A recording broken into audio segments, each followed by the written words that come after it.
What happens when Hollywood's biggest stars collide with an ego-driven host who thinks fame gives him the right to say anything? In just 36 seconds, Jimmy Kimmel would make a comment so shocking, so completely out of line, that it would end with Jennifer Lopez storming off his set in front of millions of viewers. This is the inside story of how one man's arrogance destroyed what should have been a simple promotional interview. The lights were blazing hot in the studio that Tuesday night. Jennifer Lopez walked onto the Jimmy Kimmel Live set wearing a stunning white blazer, her smile bright and professional. She had done this dance 1,000 times before. Late-night talk shows were part of the business, a necessary step in promoting her latest project. Tonight was supposed to be easy. She was there to talk about her new album, maybe share a funny story or two, and charm the audience like she always did. Jimmy Kimmel sat behind his desk, grinning that familiar grin that had made him millions. But something felt different tonight. Maybe it was the way his eyes lingered too long when she walked out. Maybe it was how his smile seemed more like a smirk. Jennifer had developed sharp instincts over her decades in the spotlight. She could sense when someone was looking at her like prey instead of a person. The interview started normally enough. Kimmel asked about her music, her tour, the usual softball questions that every publicist approves ahead of time. Jennifer answered gracefully, her voice warm and engaging. She talked about her creative process, about working with new producers, about the fans who had supported her for so many years. The audience loved her, laughing at her jokes and applauding every answer. But then Kimmel's questions started to shift. Instead of asking about her art, he began probing into her personal life. Not the fun, lighthearted stuff that celebrities expect to discuss. The deeper, more invasive questions that professional hosts know to avoid. "So Jennifer," Kimmel said, leaning back in his chair with that same unsettling smirk, "we have to talk about your dating history. I mean, come on, you've been married how many times now?" Jennifer's smile tightened slightly, but she kept her composure. "Jimmy, I'm here to talk about my music." Right. But the people want to know," Kimmel pressed, ignoring her clear attempt to redirect. "I mean, you've got quite the track record with famous men. Ben Affleck, Mark Anthony, Alex Rodriguez. Are you collecting them like baseball cards?" The audience shifted uncomfortably. This wasn't the fun celebrity gossip they came for. This was something else entirely.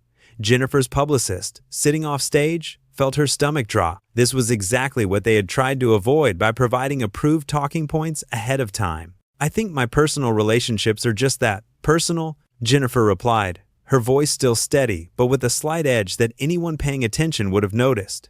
"Can we talk about the album?" But Kimmel wasn't done. He seemed energized by her discomfort, like a predator that had caught the scent of vulnerability.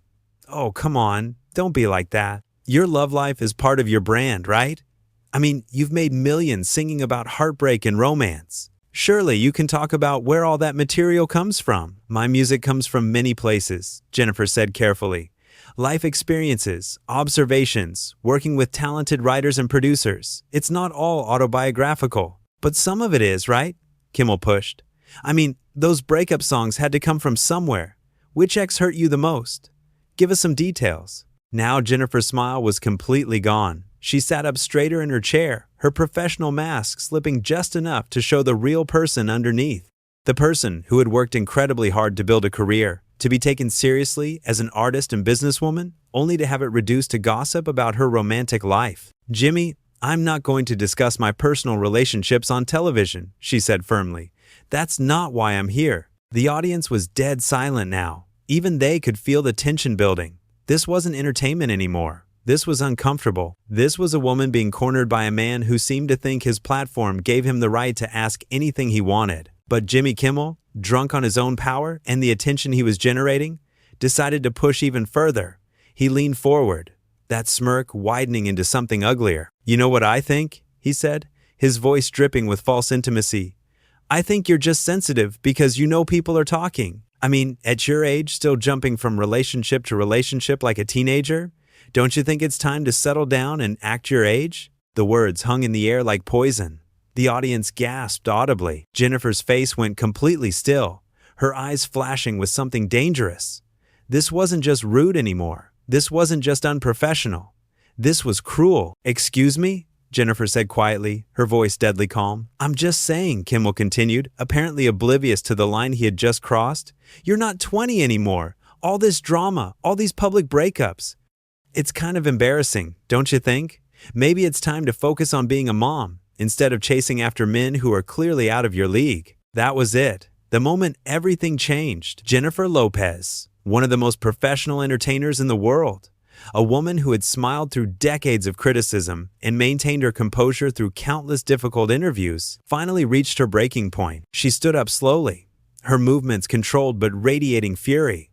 The microphone pack clipped to her blazer caught the light as she turned to face Kimmel directly. "How dare you," she said, her voice low but carrying clearly through the silent studio. "How dare you," she said, her voice low but carrying clearly through the silent studio. The words cut through the air like a blade. Every person in that audience could feel the shift in energy. This wasn't scripted banter anymore. This was real anger from a woman who had been pushed too far by a man who thought he could say anything without consequences. Jimmy Kimmel blinked, suddenly realizing that his guest wasn't playing along with his idea of entertainment. But instead of backing down, instead of apologizing like any decent person would have done, he doubled down on his cruelty. "Oh, come on, Jennifer," he said with a nervous laugh, trying to play it off like a joke. "Don't be so dramatic. I'm just having some fun with you. This is comedy." "Comedy?" Jennifer's voice rose slightly, her composure finally cracking. "You think insulting me on national television is comedy? You think attacking my personal life and my age is funny?" The camera operators didn't know where to point their equipment. The producers in the control room were frantically trying to decide whether to cut to commercial. This was live television going completely off the rails, and nobody knew how to stop it. "Look, I didn't mean anything by it," Kimmel said, but his tone was all wrong. He wasn't apologetic. He sounded annoyed, like Jennifer was ruining his show by having feelings. "You're being way too sensitive about this." "Sensitive?" Jennifer repeated, her eyes flashing with incredulous rage. "You just told millions of people that I'm too old to date, that I'm embarrassing, that I should just give up and hide away somewhere. And I'm being sensitive?" The audience was completely silent now. Some people looked embarrassed to be there. Others seemed angry on Jennifer's behalf. A few were recording with their phones, sensing that they were witnessing something that would be talked about for years. "I was making conversation," Kimmel protested, but his voice lacked conviction. "This is a talk show. We talk about things. Your love life is public knowledge." "My love life is not your business," Jennifer shot back. "And even if it was, there's a way to discuss these things with respect. You chose to be cruel instead. You chose to try to humiliate me." Kimmel shifted in his seat, clearly uncomfortable now, but still unwilling to admit he was wrong. "I think you're overreacting. I've made jokes about lots of celebrities. They don't all storm off like this." "Maybe they should," Jennifer said sharply. "Maybe if more people called you out on this behavior, you'd think twice before treating your guests like targets for your nasty comments." The host's face was starting to redden. Being challenged on his own show, in front of his own audience, was clearly not something he was used to. His ego was bruised, and like many men with too much power and not enough self-awareness, he decided to lash out even harder. "You know what your problem is?" Kimmel said, leaning forward aggressively. "You can't handle the truth. Everyone's thinking these things about you. I'm just the only one honest enough to say them out loud." The audience gasped again. Some people actually started booing. This had gone from uncomfortable to completely unacceptable. Jennifer stared at him for a long moment, and when she spoke, her voice was ice cold. "The truth? You want to talk about truth, Jimmy?" she said. "The truth is that I've built a career spanning decades. I've sold over 70 million records worldwide. I've starred in movies that made hundreds of millions of dollars. I've built businesses. I've created jobs for thousands of people. I've raised 2 beautiful children. What exactly have you done besides sit behind this desk and mock people who are more successful than you'll ever be?" The words hit Kimmel like physical blows. His mouth opened and closed like a fish out of water. He clearly hadn't expected Jennifer to fight back this hard, this effectively. "I have a very successful show," he managed to stammer. "You have a show where you punch down at people?" Jennifer corrected him. "You take shots at women, at minorities, at anyone who can't fight back. That's not success, Jimmy. That's cowardice." The audience was starting to murmur now. Some people were nodding in agreement. Others looked shocked at seeing their beloved host being dismantled so thoroughly. The power dynamic in the room had completely flipped. Kimmel, who moments before had seemed so confident and in control, now looked small and petty. "Now wait just a minute," Kimmel said, trying to regain some authority. "This is my show. You don't get to come here and lecture me about how to do my job. Your job is supposed to be entertaining people," Jennifer replied. "Not tearing them down, Not making them feel small so you can feel big. That's not entertainment, Jimmy. That's bullying. The word bullying seemed to hit Kimmel particularly hard. His face went from red to almost purple. Being called a bully on his own show, in front of millions of viewers, was clearly more than his ego could handle. "I am not a bully," he said through gritted teeth. "I'm a comedian. I make jokes. If you can't handle a few jokes, maybe you shouldn't be in show business." "Jokes are supposed to be funny?" Jennifer said calmly. "What you said wasn't funny. It was cruel. There's a difference, and the fact that you can't see that says everything about who you are as a person." Kimmel was spiraling now. You could see it in his eyes, in the way his hands shook slightly as he gripped his desk. He was losing control of his own show, being shown up by his guest, and his fragile ego couldn't handle it. "You know what?" he said, his voice rising. "Maybe you should leave. Maybe this interview is over if you can't handle a little honest conversation." Jennifer smiled then, but it wasn't a nice smile. It was the smile of someone who had just won a battle they hadn't even been trying to fight. "Honest conversation?" she repeated. "Is that what you call it when you attack someone's age, their relationships, their worth as a person? That's your idea of honest conversation?" She started to unclip her microphone, her movements deliberate and controlled. The entire studio watched in fascination and horror as one of the biggest stars in the world prepared to walk out on one of television's most popular talk shows. She started to unclip her microphone, her movements deliberate and controlled. The entire studio watched in fascination and horror as one of the biggest stars in the world prepared to walk out on one of television's most popular talk shows. "What are you doing?" Kimmel asked, panic creeping into his voice as he realized what was happening. "I'm leaving," Jennifer said simply, setting the microphone back on her chair. "I came here to promote my work and to have a respectful conversation with your audience. You decided to turn it into an attack on my character and my personal life.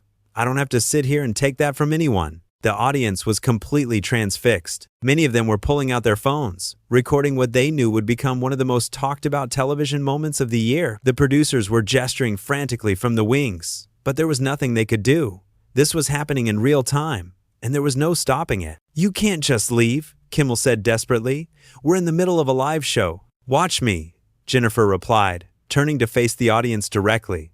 When she spoke, her voice was calm, dignified, and powerful. "I want to apologize to everyone who came here tonight expecting to see a fun interview. You deserve better than this.